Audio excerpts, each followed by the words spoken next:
एक कविता के साथ में। बढ़े चलो, दो पंक्तियां हैं, ध्यान सुनिएगा। ठीक। फूल बिछे हों या काटे हों, फूल बिछे हों या काटे हों, राह ना अपनी छोड़ो तुम, चाहे जो विपदाएं आए मुख को जरा ना मोड़ो तुम। लाइन है, फूल बिछे हों या काटे हों, राह न अपनी छोड़ो तुम, चाहे जो विपदाएं आए मुख को जरा ना मोड़ो तुम। साथ रहे या रहे न साथी, साथ रहे या रहे न साथी, हिम्मत मगर न छोड़ो तुम, नहीं कृपा की भिक्षा मांगो, कर न दीन बन जोड़ो तुम। बस ईश्वर पर रखो भरोसा, पाठ प्रेम का बढ़े चलो, जब तक जान बनी हो तन में तब तक आगे बढ़े चलो, तब तक आगे बढ़े चलो। शुरू करते हैं इसी के साथ में।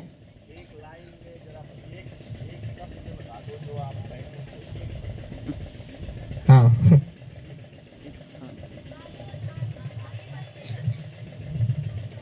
आगे बढ़ने की।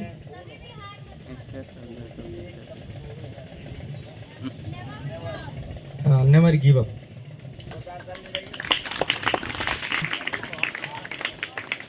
हाँ मैम कहीं समझ नहीं पाए तभी लोग ताली नहीं बजाए। चलिए कोई बात नहीं। Now hands up, close your eyes and take a deep breath.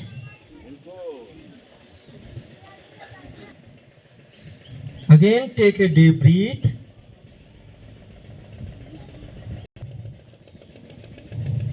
थोड़ा सा मुस्कुराइए।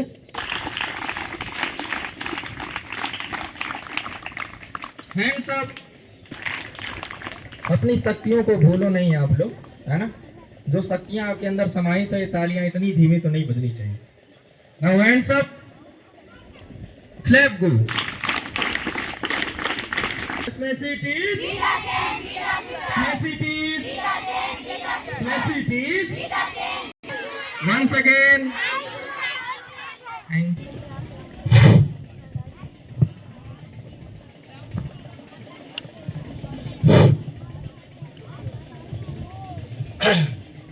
it's Monday today, and now this day is for empowering young mind and personality development, belief system. हमारा जो सफलता के जितने भी सूत्र हैं उसमें एक सूत्र है बिलीफ सिस्टम। हमारा विश्वास कैसा है, हम किस प्रकार का अंदर अपने विश्वास रखते हैं, कैसा विश्वास रखते हैं, किस प्रकार का रखते हैं, उस पर हमारी सफलता निर्भर करती है। तो बिलीफ सिस्टम में जरा आके लिख दो, कोई लिख दो वहां बिलीफ सिस्टम, और कहे इसको तिरछा कर दो तो करे नहीं, जरा इधर कर दो ताकि दिखाई पड़ने। उन्होंने बताया कि जब हम पैदा होते हैं तो हम एक चीज लेके आते हैं, वो है अपने पेरेंट्स का या रिलेटिव का जीन्स लेके आते हैं। इसमें परिवर्तन नहीं हो पाता है, और वो जीन्स जैसे उसके माता पिता चलते हैं वैसे वो भी चलता है। मैं यहाँ एक बच्चे को बता रहा हूँ कि बच्चा क्या आप सयाना है, वो 40 साल का हो गया है, तो हमारे आगे बच्चा ही है वो। उसके पिताजी जब हमसे नमस्ते करते थे तो ऐसे करते थे, ऐसे नमस्ते जब करते थे हमसे तो ऐसे बोलते थे, बाबू। और आज उनका लड़का दूसरे या तीसरे नंबर का लड़का जब हमसे मिलता है यही बकड़ापुर में तो गए चाचा जी, ऐसे। तो हम जीन्स लेके आते हैं, उसमें परिवर्तन नहीं हो पाता है, थोड़ा बहुत सुधार होता है। हम जब ट्रेंड होंगे तब कुछ सुधार हो जाएगा। जैसे मान लीजिए वो जो जिसको बता रहे हैं वो करीब 40 के आसपास होना चाहिए, तो वो जब हमसे नमस्ते करता है यहीं पर मॉडर्न में, ये बकड़ापुर में, तो कैसे बोलेगा? चाचा। या ये अंगुली कोई वो फैलाता है, कुछ ऐसे करता है, ऐसे कराता है, ऐसे करता है, बहुत ध्यान नहीं दिए चलते फिरते, तो कहेगा चाचा। और उसके पिताजी भी ऐसे करते थे, हमको बाबू कहते थे, कहे बाबू। और उनका लड़का एक, वो ऐसे ही नमस्ते करता है। तो इसका मतलब जो जीन्स हम लेके आते हैं अपने माता पिता या किसी का, 8 पुश्त तक का रहता है, दादा दादी पता नहीं कौन कौन, मामा मामी कहाँ से आ जाता है, वो लेके हम आते हैं।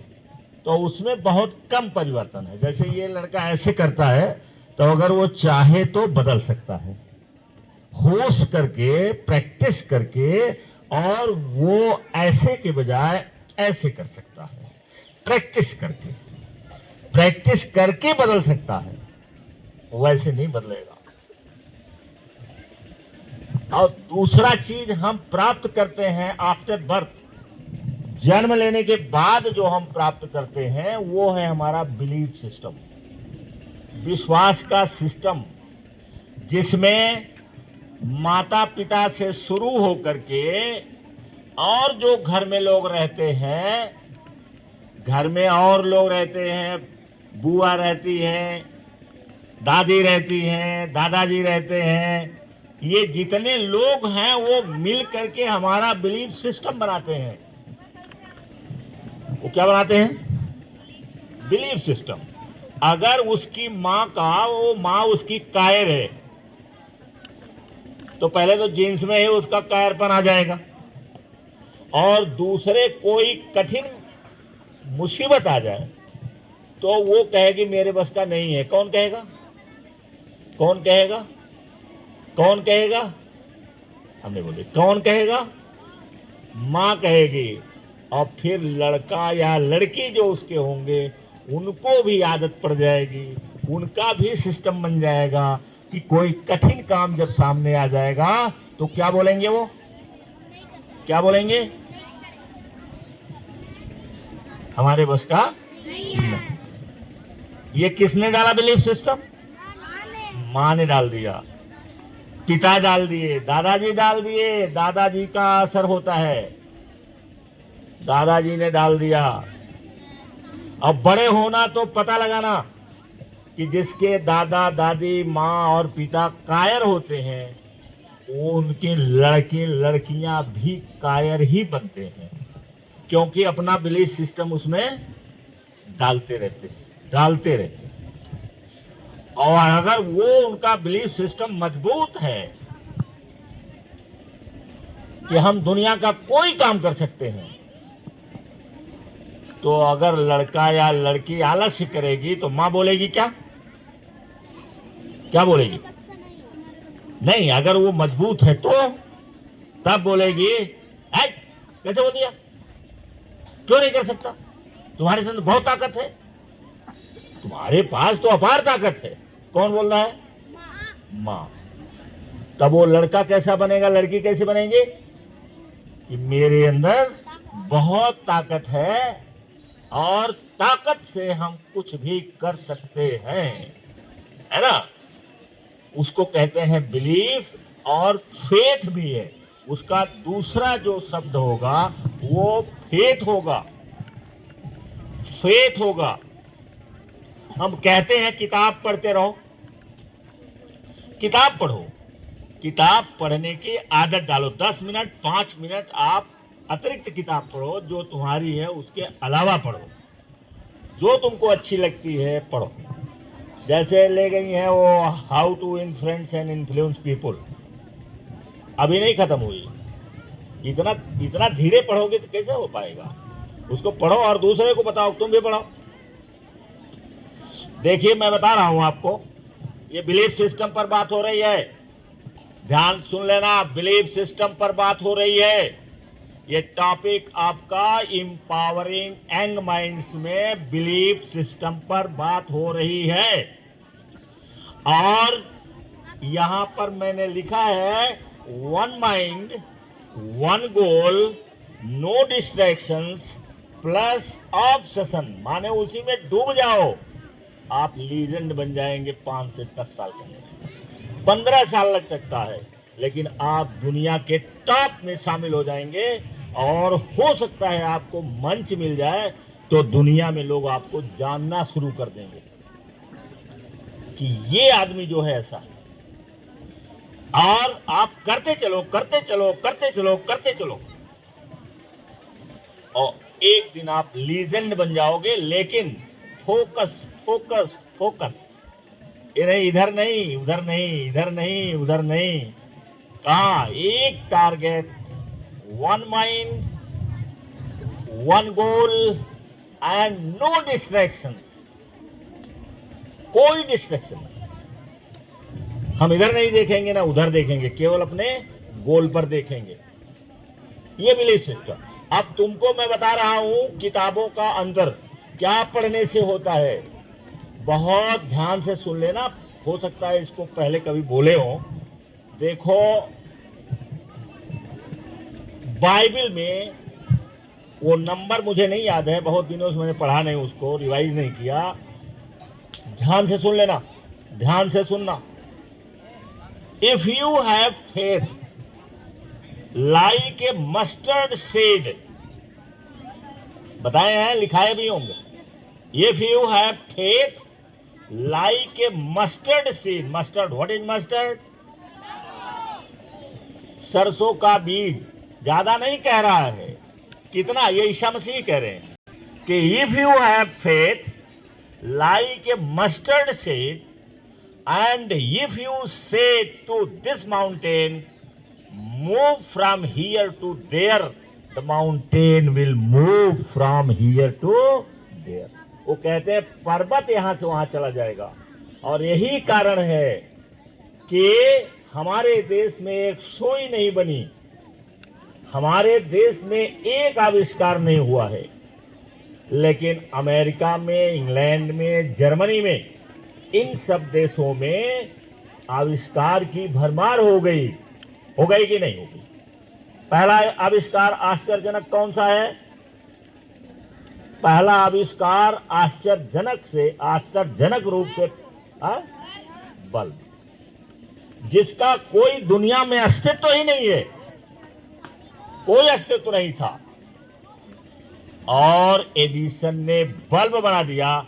और एडिसन का बल्ब का 2-3 केवल शब्द बताया जाता है कि कौन सा है।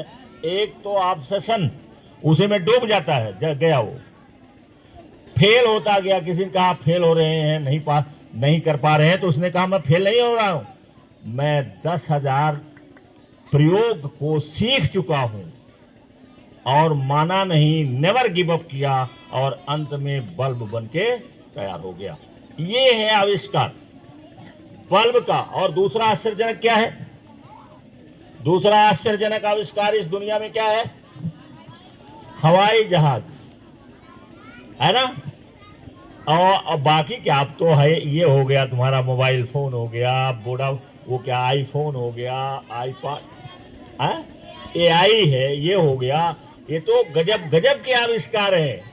लेकिन उसके पीछे एक वाक्य केवल है कि if you have faith like a mustard seed and if you say to this mountain move from here to there, it will move, it will. केवल एक लाइन उनकी यही है जो उनको इतना महान बना देती है। और हमारे यहाँ क्या है? हमारे यहाँ हम पढ़ेंगे नहीं, विवाद हो जाएगा। यहाँ विवाद करने वाले बैठे रहते हैं दिन भर, ये खाली mountain, move from here to there, it will move, ये मूव कर जाएगा। समझ गया ना? ये है बिलीफ सिस्टम। अपने बिलीफ सिस्टम को बनाओ कि मैं दुनिया का कोई काम कर सकता हूं। अगर कोई दुनिया के इस काम को कोई काम कर सकता है तो मैं क्यों नहीं कर सकता? मेरे अंदर भी वही पावर है, मैं भी यूनिवर्स का प्रोडक्ट हूँ, वो भी इसी यूनिवर्स का प्रोडक्ट है, वो भी वो जो पैदा हुआ है इस यूनिवर्स के एनर्जी से पैदा हुआ है, हम भी पैदा हुए हैं इसी यूनिवर्स के एनर्जी से पैदा हुए हैं। तो अगर वो कर सकता है तो मैं भी कर सकता हूँ, मैं क्यों नहीं कर सकता हूँ। Thank you very much. Stand up.